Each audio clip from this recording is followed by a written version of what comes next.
This is Cursed Walking, a zombie apocalypse mod pack. This is where we start. Let's go through everything you need to know to survive your first 10 days as a beginner and beyond.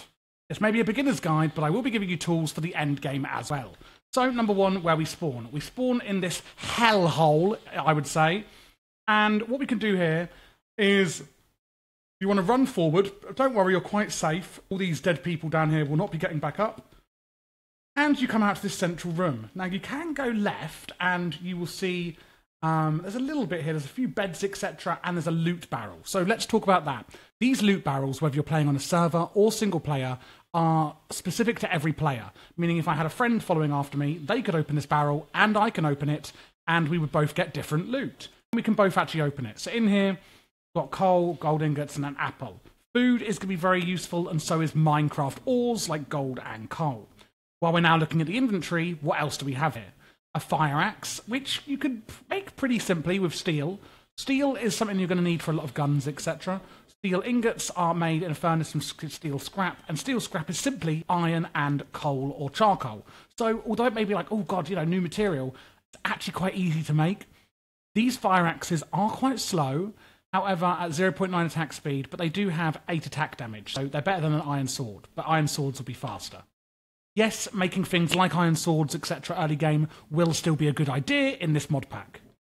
We also get some bread and a gun. As you can see, there's some stuff about it. The damage it does, 7.5. RPM, 800.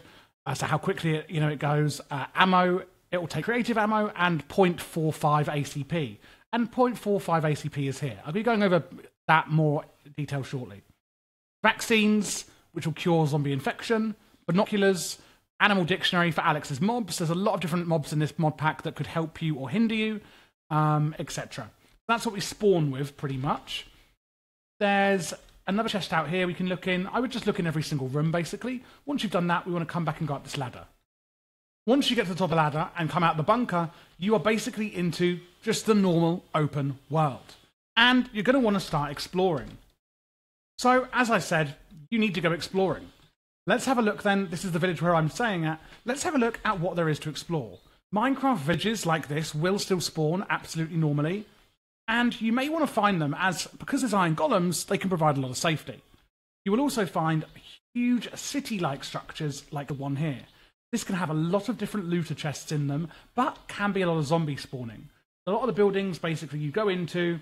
You haven't seen these lost cities before. There'll be chests here, ladders taking you through to the basement. Well, not here, for example, but some of them will. And we can go up. Like in here, I've got a chest with some gunpowder, which obviously is useful, golden apples, tomato seeds, things like that. Keep going up. We have some flowers here. Loads of different buildings in the city, as you can see, that I would really say are worth exploring. The only thing to be careful of is getting to the top of these buildings and being stuck up here with a horde of zombies following you. As the AI in here is quite clever and intellectual, meaning it can intelligent, not intellectual, meaning they can actually go up ladders and follow you a lot better than normal vanilla Minecraft zombies. In this chest here, not very much. There's a zombie. You will see they're very enhanced. You may find something like an M249 in here, so you can get really bad chests or really good ones. It's just luck. If I set this to daytime here, you will also see the zombies do not care about daytime. And they have things like zombie and walker and zombie perks. They are very, very enhanced. Every day, the zombies will get stronger, faster, and there will be more of them. So the quantity will increase as well. What I would recommend is maybe installing a map mod. There is something called Atlas in the mod, but I don't recommend using it. You can, even if you're on a server, add a map mod, and the server owner can't really stop you from doing that. I run a lot of servers. Join the Discord, and don't forget to subscribe. Join the Discord if you'd like to join our servers. We have about 6-7 different modded servers at a time, and you can come in and ask questions. There's a huge railway that you'll find here that spans really large areas. Like this city here has a railway that stops here, and that railway goes all the way up, as you can see, and then goes to this city. And if we go to the railway, you will see there's loads of different loot chests around the railway as well. So, for example, here, look, on this carriage, there's a loot chest with a leather cap and iron. You will see that things look different in this mod pack. And, you know, it just goes on and on and on. There's loads of different points of interest, or POIs, as I like to call them, over the map. So do go out and get exploring. When you are exploring, though, there may be ways that you want to see about speeding up how you get around the map. The main way that I would recommend, especially as the day goes on, the days go on even, and the zombies get harder, is going to be this mod here. And that is the immersive aircraft. Oh my god. Actually got... I can't believe this. Actually got in it. Righto. So, to make these aircrafts, if I just put @aircraft here, you can see there's a warship, cargo airship, biplane. I like the warship. So if I shift right click, it will repair it. And that's not really using any materials in here. It's just literally repairing it. And then you shift right click on the left here, and on the right here is all just storage, and I can put stuff in here. Coal goes into here. That's where you fuel it. And there's some upgrades from the mod that you can put in here as well, which you can look through, like sturdy pipes, gives you 10% engine power. Things like that. Weapon slots for it. And also boost rockets, and you can dye it a different colour. So that's a really great way. If I right-click on here, I can get in. Spacebar, as you can see, the propellers are going. Just keep holding down spacebar, and we've taken off. And I can just keep holding down spacebar to go up, and then it's just right, left, etc. to steer it. And then shift or crouch will be how you land it. And once you're back, and you can see on the bottom of the screen, the above where your hunger bar would be, the cogs or the wrenches even. That's showing you how much repair needs doing. To dismount out of it is, you know, the little @ symbol, like this symbol? The one on the left of that, the semicolon, is how you get out of the plane. Oh my god! Take that, you pig! Sorry about that, everyone. Bit of an interruption. I don't know if you saw there was like a zombie horse coming down here, and I must have infected the villager. But yeah, villagers are quite safe, or villages are quite safe. So that's how you get around, but what about storing your items without a huge warship on the go? Two things mainly I'd recommend. One is going to be a backpack from Sophisticated Backpacks. I have got a whole tutorial on this mod and lots of the other mods in this mod pack. So just check out my channel for all of the different mods that I have available. I've done hundreds of them if you're not familiar with the channel. This backpack, we can press B and we can have a look in here. You can also upgrade the backpack in here. There's loads of different upgrades, etc. You can upgrade it as iron, diamond, and it'll have tons more storage slots. And again, you can just press B to get into there. Check your keybinds if anything is different for you. Another item you can make is the tool belt, very simply with leather. Leather, by the way, you can just get from rotten flesh and smelt it. A very easy early game. And that tool belt, what you can do in an anvil, go into my little house and I will show you my anvil. In the anvil, we can get the tool belt. But as you can see here, I can put the tool belt in, and then what you do is you get a pouch and put that in here. You see here it says upgrades 0, 2 slots. Upgrades 1, 3 slots. So basically, check this in your keybinds. I can press with an empty hand this button. What I can do actually, say my tool, I can press the keybind and press insert. Then when I press the keybind, I can go up and click and get my fire axe out. Oops.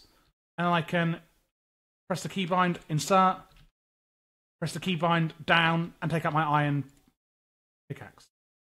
And then in here, when I get the tool belt out, as you can see, it has 3 slots. Whereas an unupgraded one will have 2 slots. You can keep adding pouches in the anvil up until 9 slots. Now, the keybind, because I did struggle to find it, is swap tool. That's the keybind you're looking for. Swap tool.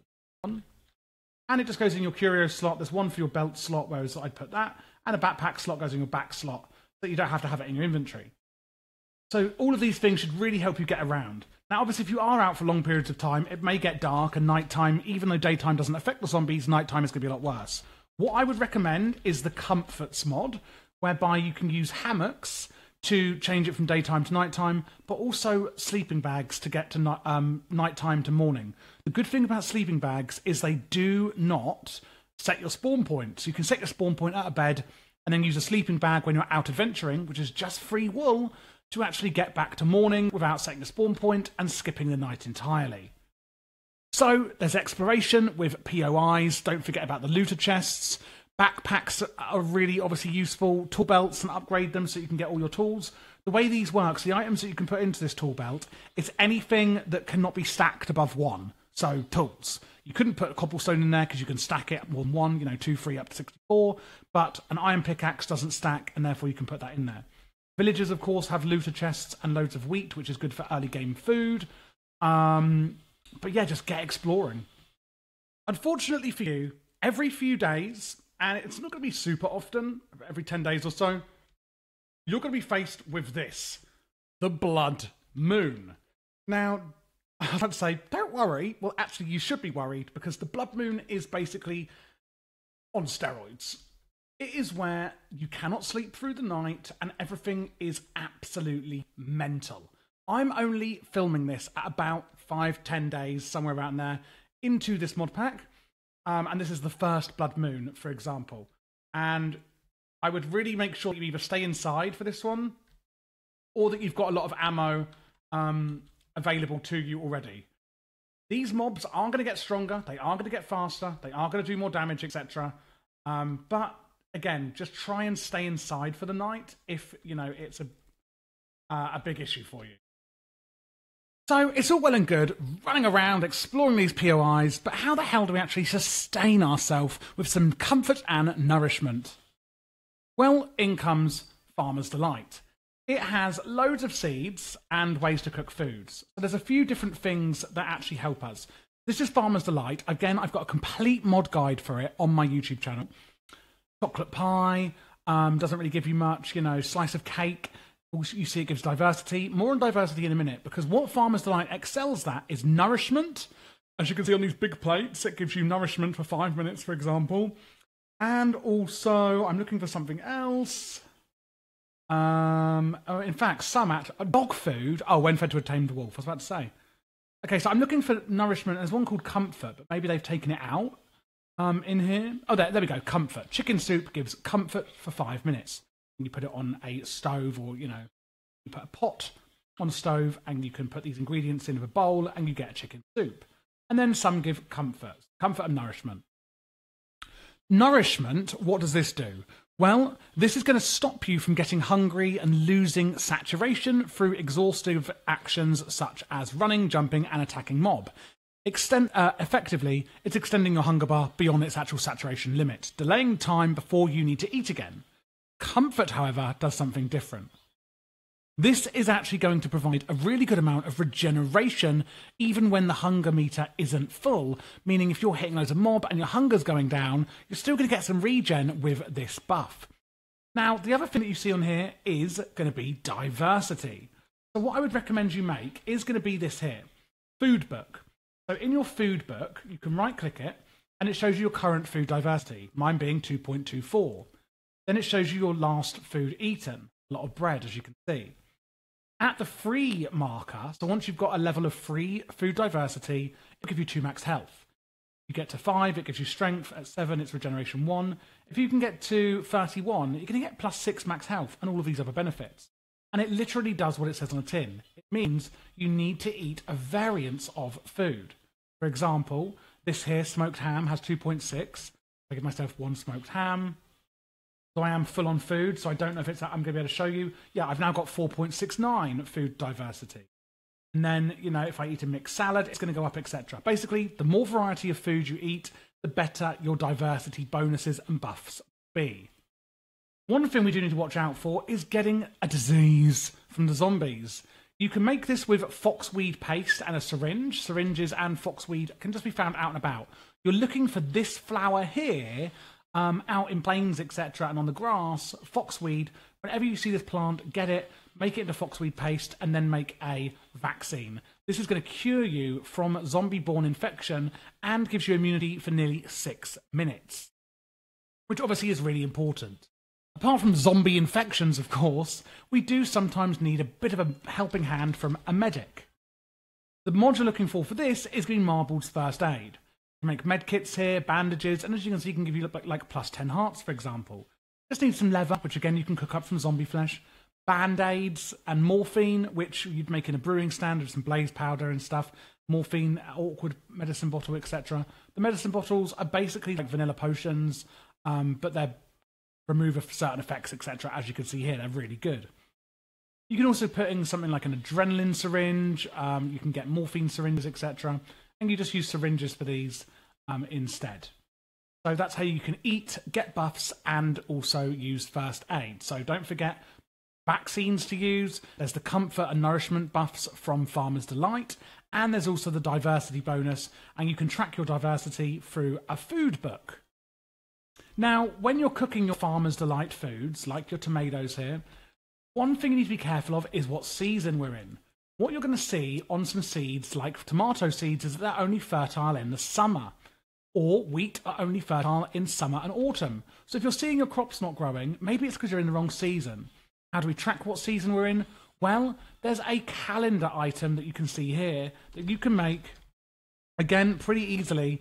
Now, you can't put it on the wall, but what you can do, you can you can actually make a season sensor as well. But what you can do is make the calendar as shown and then put it on an item frame. That's what I've done so I can always see what season we are in. And that should pretty much keep you going on a food and first aid basis. One of the last things we need to do to prepare ourselves before we start going into other dimensions is going to be weapons, armor, and tools, and, well, base security. So you probably do actually want to make things like iron gear. It's pretty good. And then just go through like diamond and netherite. Apart from that, there is a few armor mods in here. Like this one here, like the gas mask. And then there's like the SWAT armor. You can see it just gives like free armor, knockback, and toughness, etc. There's really not much else in the mod pack apart from that. So iron, diamond, etc. is fine. And for getting armor like diamond, you can just go mining. That's absolutely fine, and you're going to find it like usual. For your weapons, however, and actually, before we go on to that, there is going to be some later game armor, but we need to go to the void to that. Or the deep void, and I'm going to be showing you about that after this chapter. So, bismuth netherite, so it's an upgrade to netherite. There's also lavendite, which doesn't really look that good. And there's also things like onyx, which gives you a lot of armor as well, and you can find all of these in the deep void. So that's your late game armors. For your weapons, I'd get a gun. There's two different gun mods in here. One is going to be the weapon printer from Point Blank. And what you need for that one is literally just going to be a Camicat processor. Just either diamond, etc. So I'd go mining for that. When you open it up, let's say for the weapon you spawned in with, 0.45 ACP, you just need some copper and gunpowder. You press craft, and it's made you some. You can even make upgrades and scopes, etc., and weapons on their own. To actually upgrade your weapon, let's say my M19, I go over to it and I press H, and you can see it's got the upgrade slots on the left here. Like I've made an MOA sight, which is made, again, in the weapon printer from gunmetal, which drops from mobs, and you can upgrade it in there, for example. Second gun mob is going to be the gunsmith table. You make guns in with the Timeless and Classics guns 0. So you press R to reload, and it will go through glass and stuff like that, so do be careful of that. Timeless and Classics guns. You need an empty hand to use this, but when you go in here, it's almost like a shop. It's really cool. You can buy ammo, etc., and it shows you the ingredients to make it, and you just craft it. And that's how you make guns and stuff as well in here, as shown. That's armor, that's tools. I've shown you the tool belt, which is, again, how you could cycle through the different weapons, etc., which could be really useful. Now, on to base reinforcement. You're going to probably want to use something like security craft. I'm not going to go through the entire mod. I will have an entire mod tutorial on it on my channel. So, security craft adds a lot. You've got password protected smokers. You've got keycard access, turrets, universal key changers. You've got fake water buckets, which I'm not really sure would be useful.